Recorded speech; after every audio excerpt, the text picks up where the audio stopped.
Class 12वीं class का Hindi 100 marks का बताएंगे।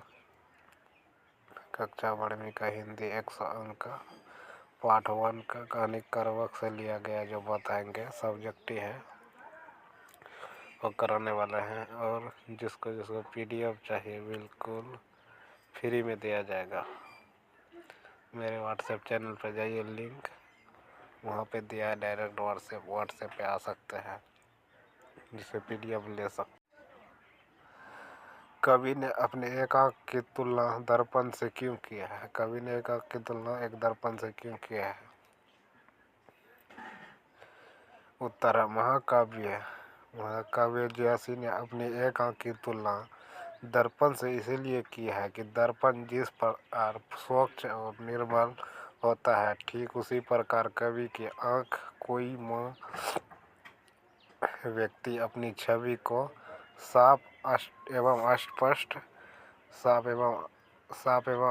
अस्पष्ट रूप से दर्पण देख पाते हैं। ठीक उसी प्रकार की आँख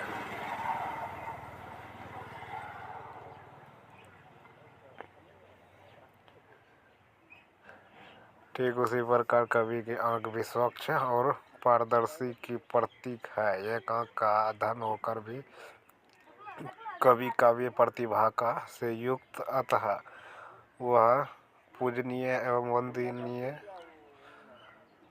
कवि की निर्मल वाणी द्वारा सारे जनमत है प्रभावित करता है कि जिसे कारण सभी लोग भी कवि के प्रशंसा में है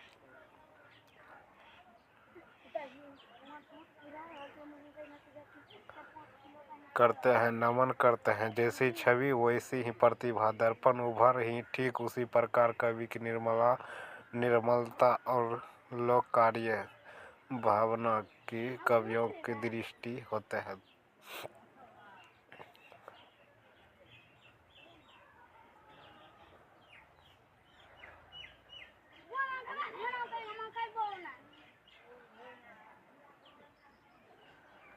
पहले करवक की जयंती आत्मविश्वास का परिचय अपने शब्द में दे।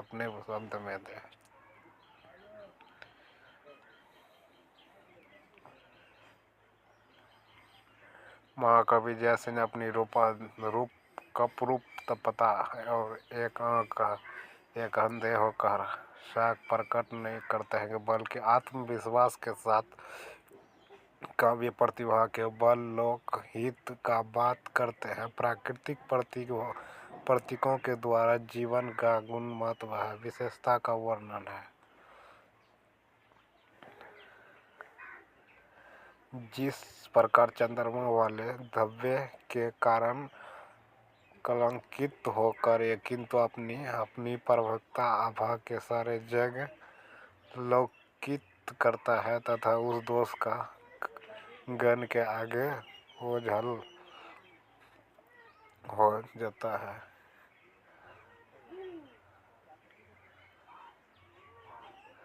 रमेश व पर्वत की यश यथा कि विश्व तिरस्ता के संपर्क बना निरंतर घिरियां में ताप में बिना सोना में निखार नहीं आता है, तो ठीक उसी प्रकार कवि का जीवन नेत्रहीन के कारण दोष भाव उत्पन्न तो करता है, किंतु उसी काव्य प्रतिभा के आगे सब कुछ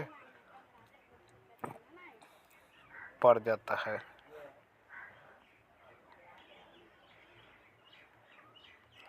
कहने का तात्पर्य यह है कि कवि नेत्र नक्षत्रों का बीच चमकते शुक्र तारा का तरह है, जिसके काव्य का श्रवण कर सभी जनमोहित हो जाते हैं।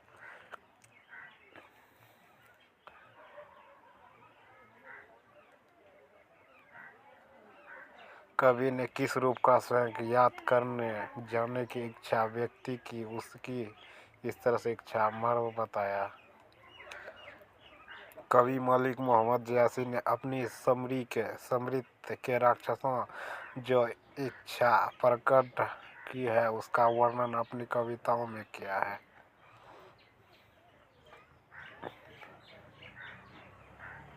कवि ने कहा कि मैंने बूझा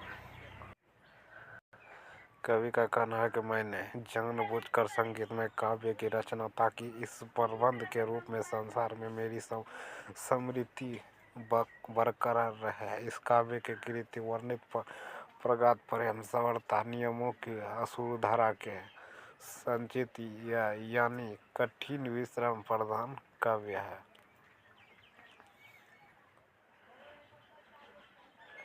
दूसरे शब्दों में जैसी ने उस कारण का उल्लेख किया है जिससे प्रतीक उन्हें लौकिक तथा आध्यात्मिक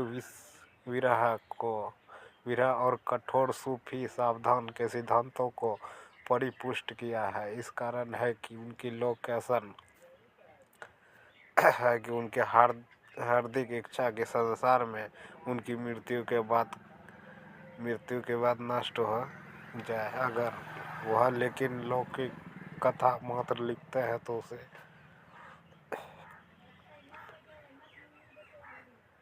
कृति चरित अस्थायी नहीं होती है। अपनी कृति आचार अस्थायी करने के लिए उन्हें पद्मावती की लौकिक कथा सूफी साधन का आध्यात्मिक को पृष्ठभूमि पर प्रतिष्ठा किया। लेकिन मनुष्य की पृथ्वी का अंग्रेजी का लुप्टन श्रेणी प्रतिनिधित्व का दुर्बलता का है।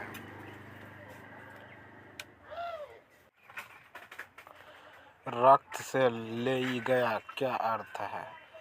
यहाँ पर लेखक ने नई लेई के रूपक से यह बात की चेष्टा की है कि उन्हें अपने कथा विभिन्न प्रसंगों के किस प्रकार के सूत्रों का बांधा है। कवि कहता है कि मैंने अपने रिक्त की लेई मनाई अर्थात कठिन साधन की यह लेई यह सावधान प्रेमी आंखों से अपलाई गई है।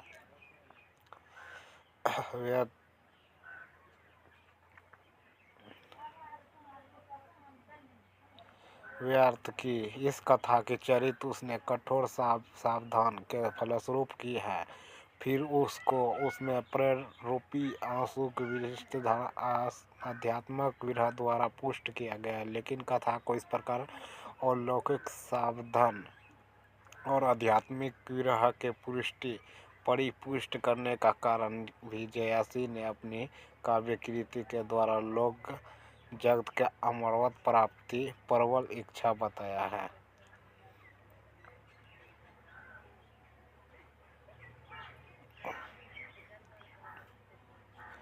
मोहम्मद जयासी का भी जरिए सुना है यह कवि जो शब्द का प्रयोग इस अर्थ में है तो मलिक मोहम्मद जयासी ने अपने जीवन काल में समय समय पर लिखे गए प्रसंगों का काव्य व्यवस्थित प्रबंध रूप में प्रस्तुत किया गया जोड़ना यानी व्यवस्थित के लिए प्रयुक्त हुआ है।